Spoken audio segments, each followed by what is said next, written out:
नमस्कार स्टूडेंट। आज के जो लेक्चर में हम डिस्कस करेंगे रदरफोर्ड स्कैटरिंग क्रॉस सेक्शन का हम डिस्कस करेंगे। लास्ट लेक्चर में जो हमने डिस्कस किया था वो basically scattering in central force field का डिस्कस किया था। और ये जो रदरफोर्ड स्कैटरिंग है बेसिकली यहाँ पे हम बीम ऑफ पार्टिकल को क्या करते हैं, न्यूक्लियस से स्ट्राइक करवाते हैं एंड देन उनकी जो स्कैटरिंग होती है उसके बारे में हम यहाँ पर डिस्कस करते हैं। तो चलिए आज हम डिस्कस करते हैं। सबसे पहले क्या है कि जो आपके पास रदरफोर्ड स्कैटरिंग होती है ये आपके पास पॉजिटिवली चार्ज पार्टिकल जिसका हमने चार्ज कंसीडर कर लिया है ZE, मास हमने कंसीडर कर लिया M, स्कैटर्ड किससे होते हैं, विद न्यूक्लियस जिसको हमने N लिख दिया है, ठीक है। और जो चार्ज जो न्यूक्लियस है उसको हमने क्या कह दिया, कैपिटल Z इंटू में E। यहाँ पे Z किसको डिनोट करा, Z आपके पास क्या है कि एटॉमिक नंबर को यहाँ पे डिनोट करेगा, ठीक है। नाउ मान लिया सपोज पॉजिटिवली चार्ज पार्टिकल जो है मूविंग टूवर्ड हैवी न्यूक्लियस की साइड यहाँ पे जो है पॉजिटिवली चार्ज पार्टिकल है मूव करता है जिसकी इनिशियल वेलोसिटी को हमने कंसीडर कर लिया, दैट वेलोसिटी इज v। जैसे ही पार्टिकल न्यूक्लियस को अप्रोच करेगा तो वहाँ पे कौन सा फोर्स लगेगा, रिपल्सिव फोर्स लगेगा। रिपल्सिव फोर्स लगेगा तो हम उसको जैसे हमने कॉलम के फोर्स में हमने डिस्कस किया हुआ Q1 Q2 upon 4 pi epsilon not r square, वही है यहाँ पे फार्मूला लगाना है। Q1 Q2 यहाँ पे क्या बनेंगे, एक आपके पास जो है पार्टिकल का जो चार्ज बन जाएगा जिसको हमने डिनोट किया ZE से, और एक आपके पास चार्ज बन जाएगा किसका, न्यूक्लियस का, जिसमें हमने कैपिटल Z इंटू में E का डिस्कस किया। तो यहाँ पे क्या बन जाएगा, अपर साइड में Z E square divided by में 4 pi epsilon not r square. मान लिया हमने यहाँ पे r क्या है, डिस्टेंस है, तो हमने क्या लिख दिया, r स्क्वायर। नाउ तो उसके बाद जो आपके पास के एक्चुअल में ये फॉर्मेशन जो है बनेगी, इसमें क्या है कि यहाँ पे हमारे पास न्यूक्लियस है जिसको हमने चार्ज लिया है, यहाँ पे वो पार्टिकल है जिसके बारे में अभी हमने डिस्कस किया है कि जिसका चार्ज स्मॉल ZE है, और न्यूक्लियस के लिए यहाँ पे हमने N शो किया गया। और ये बेसिकली जाए जो ADB जो पॉइंट है ये बेसिकली पार्टिकल का हमने पाथ को शो किया है। जैसे ही वो न्यूक्लियस की साइड आ रहा था तो यहाँ पे जो है रिपल्सिव फोर्स लगा। बेसिकली ये वो डिस्टेंस है जिस डिस्टेंस को हम R कंसीडर करके चलते हैं, और वो पाथ से क्या हो जाता है, क्या होगा, वो डेविएट हो गया है। पाथ से डेविएट होने के बाद इस पाथ को अगर हम रीअरेंज करते हैं तो यहाँ पे ये अपर डायरेक्शन के लिए this is the straight line, lower direction के लिए this is the straight line. तो यहाँ पे जो हमारे पास जो एक्सिस है जो स्कैटरिंग फोर्स फील्ड में ली थी हमने एक्स एक्सिस, उस एक्स एक्सिस के जो कॉरस्पॉन्डिंग अगर हम लेते हैं तो ये इसने जो एंगल यहाँ पे क्रिएट किया है इन एक्सिस ने, या यूँ कह ली कि डायगोनल फॉर्मेशन में जो हमने शो कर दिया है ये यहाँ पे कंसीडर कर लिया। अपर साइड में भी अल्फा एंगल बनाया इसने, लोअर साइड में यहाँ पे क्या बनाया है, अल्फा एंगल इन्होंने बना दिया। सिमिलर केस इन दो, ये जो अल्फा एंगल है बेसिकली एक्स एक्सिस के साथ वाला एंगल है। आपस में जो डायगोनल फॉर्मेशन में जो मैंने यहाँ पे शो किया है इनका जो एंगल है उस एंगल को हमने कंसीडर कर लिया क्या, दैट एंगल इज से फाई एंगल। तो किसी पर्टिकुलर टाइम पर जो है यहाँ पर हम P के लिए डिस्कस कर रहे हैं, P पॉइंट पे जिसको हम पार्टिकल को शो करते हैं, यहाँ पे न्यूक्लियस से डिस्टेंस, ये डिस्टेंस R है, और इसने जो है एंगल के यहाँ पे क्रिएट किया है, दैट एंगल इज से थीटा।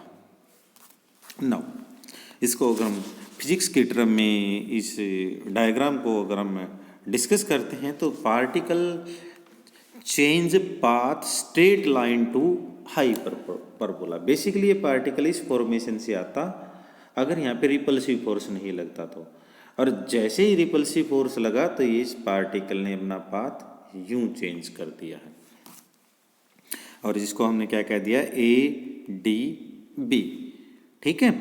और इसका जो फोकस बना वो फोकस कहाँ पे बनेगा, वो फोकस इसका यहाँ पे N पॉइंट पर फोकस इसका बनता है। द एसिम्पटोट्स AO और BO, AO and BO asymptote to the hyperbola give the direction of incident and scattered particle. इसको सिंपल से वे में अगर हम समझना चाहें कि आपके पास यहाँ पे तो हमने एक पार्टिकल शो किया है, इनकेस आपके पास क्या हो बीम ऑफ पार्टिकल यहाँ पे हो, तो उस केस में आपके पास क्या होगा, एक पार्टिकल स्कैटर्ड होगा, एक पार्टिकल क्या होगा, इंसिडेंट होगा। तो उसके लिए दो एसिम्पटोट्स यहाँ पे डिस्कस की हैं, that is AO and PO। ठीक है, और एंगल यहाँ पे क्या बनेगा, एंगल जो बनेगा दैट इज COB, जिस एंगल को क्या कह दिया, COB, that angle is phi angle. ठीक है, और जो आपके पास NM बना, यहाँ से मान लो हम परपेंडिकुलर डिस्टेंस ले, ये क्या बन जाएगा आपके पास, जिसको हमने P से डिनोट किया, that P is impact parameter. Now जब सेंट्रल फोर्स फील्ड से कोई भी पार्टिकल मूव करता है तो हम उसकी जो पाथ की इक्वेशन का हम डिस्कस करते हैं, that path equation is equal to L divided by R is equal to 1 plus में E कोस थीटा। यहाँ पे जो L R E और ये थीटा जो है ये एज यूजुअल मीनिंग होते हैं। बेसिकली हम थीटा को यहाँ पे ट्रेजेक्ट्री का एंगल भी लेते हैं, E को हम इसेंट्रिसिटी यहाँ पर बोलते हैं, R आपके पास डिस्टेंस होता है और L आपके पास हम जनरली उसके पाथ की कोरस्पॉन्डिंग हम यहाँ पे लेके चलते हैं। तो L बाई R is equal to 1 plus में E कोस थीटा, ये बेसिकली केपलर लॉ से हम इस इक्वेशन को लेके आते हैं। नाउ जो ऊपर हमने लिखी थी वो पहले जो इक्वेशन लिखी थी, उस इक्वेशन को अगर हम यहाँ पे चेंज करके चलते हैं, या मतलब यूँ कह लीजिए कि हम जो लेके चलेंगे, तो जो L होता है एक्चुअल में, ये L होता है आपके पास J² डिवाइडेड बाई में M/K। J जो होता है वो एंगुलर मोमेंटा होता है, M आपके पास मास होता है, K आपके पास यहाँ पे बेसिकली जो है ये K कांस्टेंट को शो करता है, जिस कांस्टेंट को हम सेंट्रल फोर्स में लेके चलते हैं।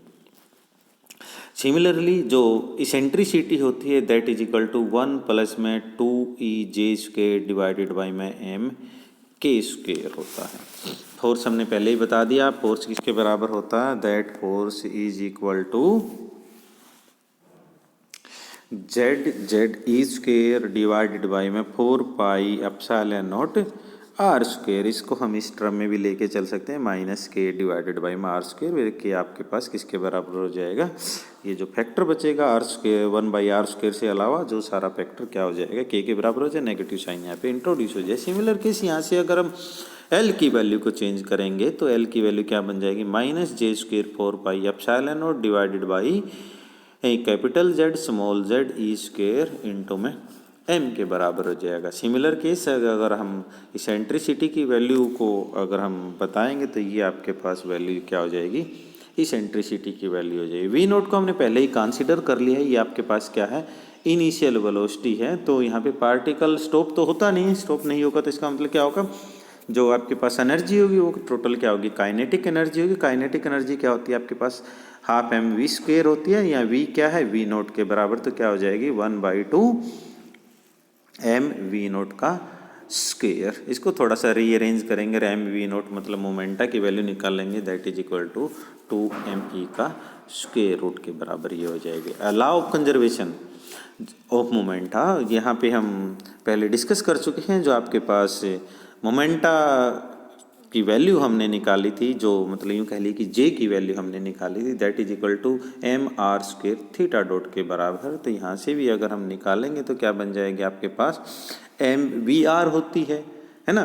तो mvr होगी तो इसका मतलब mv आपके पास मोमेंटा होता है और r क्या होता है, बेसिकली डिस्टेंस होता है। अब यहाँ पे r हमारे पास डिस्टेंस नहीं है, हमारे पास डिस्टेंस क्या है, p है, जिसको हम इम्पैक्ट पैरामीटर बोलते हैं। तो हम क्या लिखेंगे, mvp लिखेंगे, और v भी अपने पास क्या है, v0 के बराबर है। तो क्या हो जाए, mv0p is equal to mr² theta dot is equal to j के बराबर यहाँ पे आ जाएगा।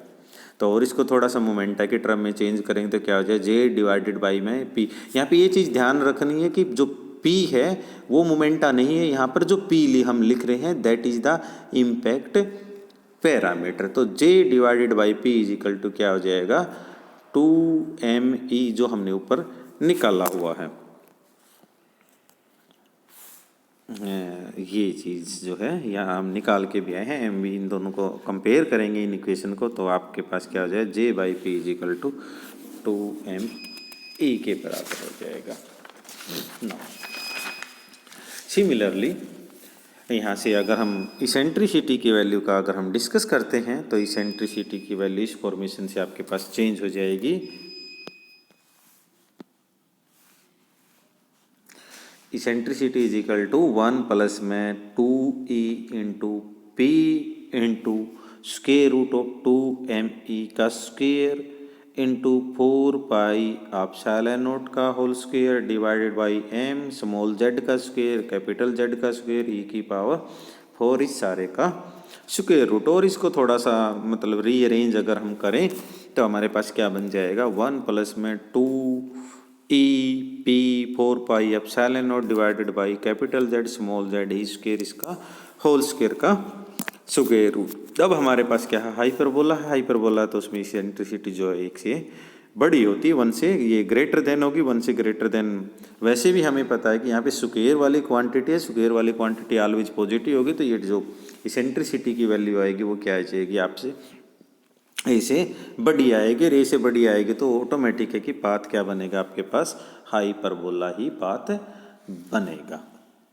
नाउ अब हाइपरबोलिक पाथ के लिए हम जो सिमेट्री हमने यहाँ पे दिखाई थी और इस सिमेट्री के अकॉर्डिंग अगर हम डिस्कस करें तो यहाँ पर ये जो एंगल बनता है, ये एंगल कितने का बनेगा, ये एंगल आपके पास 180 का बनेगा। ये यूँ कह लीजिए हम इस एंगल को क्या लेके चल सकते हैं, पाई एंगल लेके चल सकते हैं। तो अगर हमने फाई का एंगल निकालना तो फाई क्या हो जाएगा, टोटल क्या है, पाई एंगल है, और इस पाई एंगल में से ये अल्फा एंगल और ये अल्फा एंगल अगर आप घटा दें तो क्या हमें मिलेगा, यहाँ पे फाई एंगल में जाए, phi is equal to pi minus में 2 अल्फा।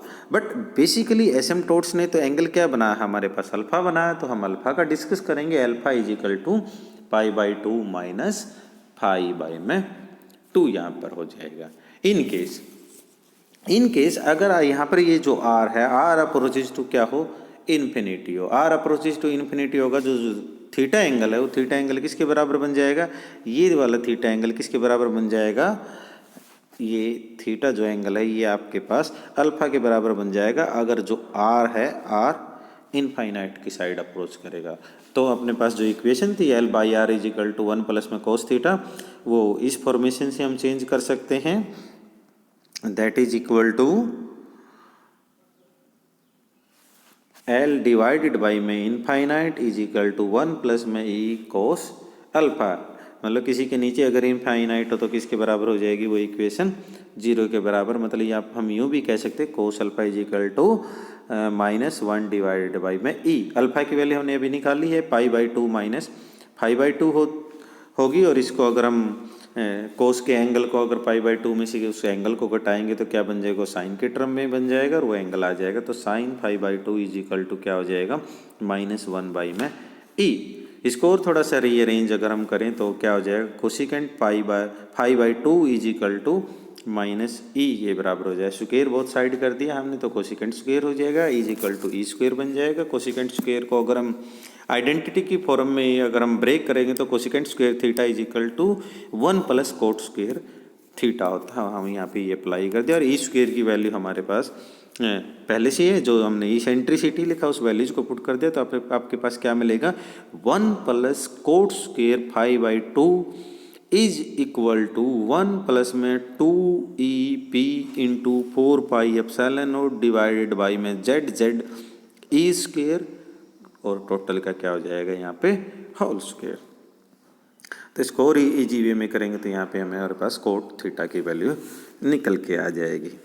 नाउ अब कोट थीटा की वैल्यू हमारे पास निकल गई तो हमने तो क्या चाहिए, हमें तो इम्पैक्ट पैरामीटर चाहिए, क्योंकि जो स्कैटरिंग क्रॉस सेक्शन था उसमें हमारे पास इम्पैक्ट पैरामीटर में के टर्म में इक्वेशन आती है। तो इम्पैक्ट पैरामीटर हमारे पास क्या है, पी है। यहाँ से पी को रीअरेंज करेंगे तो क्या हो जाएगा, जेड ई स्क्वेयर ये ऊपर चला जाएगा, कोट थीटा आ जाएगा डिवाइडेड बाई में 2e 4 पाई एप्सिलॉन नॉट आ जाएगा।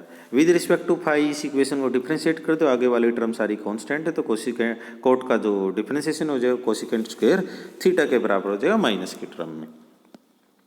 तो यहाँ से हम सिग्मा फाई की वैल्यू निकाल सकते हैं। सिग्मा फाई किसके बराबर होता है, पी डिवाइडेड बाई में साइन फाई इंटू में डी पी बाई में डी फाई के बराबर होता है। तो यहाँ पे D P by D phi भी हमारे पास, पी भी है, और साइन फाई को हमने ब्रेक कर दिया, 2 sine phi by 2 into cos phi by 2, और ये सारी वैल्यूज के यहाँ पुट कर दी। आफ्टर सोल्विंग हमारे पास क्या मिलेगा, हमें ये जो स्कैटरिंग एक्सप्रेशन है, या यूँ के लिए in term of scattering angle की टर्म में हमारे पास जो एरिया की वैल्यू हम निकालते हैं, sigma phi is equal to 1/4 small Z capital Z E square divided by 4 pi epsilon not into में 2e, और इसका square into cosecant square pi by 2। ये जो होगी ये होगा रदरफोर्ड स्कैटरिंग क्रॉस सेक्शन के बराबर।